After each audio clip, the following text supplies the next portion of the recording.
Listen up, people. I've got a story to tell you. I heard something recently from a Nomad friend of mine. She was telling me about some strange stuff happening out in the Badlands of the East. She said she ran across another Nomad patrol. 5 people, all mauled to death by a wild animal. But the thing is, folks, there haven't been mountain lions out there in almost a century, wolves in even longer. So what could it be? Well, I'm reminded of a story. Story told to me by an old merc I used to know. He once took a job that had him fly over to Romania, looking for some corpo's missing brother. Search took him to an old village, and they decided to camp for the night before searching the woods in the morning. That night, they could hear barking, howls in the distance. Even though they knew it had to be wild dogs, the team could barely get any sleep that night. Then, just before dawn, they were attacked by animals. But they weren't dogs.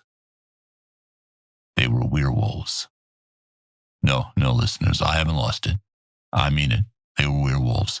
But not the ones of legend and not the ones in old Hollywood flat screen flicks. These bad doggies came out of a lab.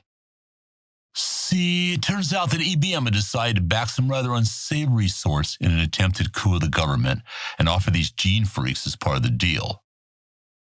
Of course, it didn't work. The coup was crushed a few months later and EBM isn't around anymore either.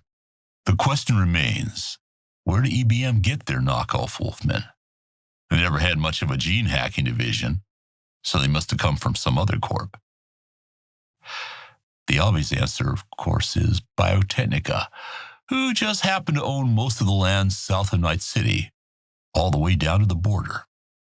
So what do you think, listeners? Is Biotechnica releasing experimental monsters in the Badlands? Maybe those protein farms down there are cover. Something broke out of a lab with a taste for human blood.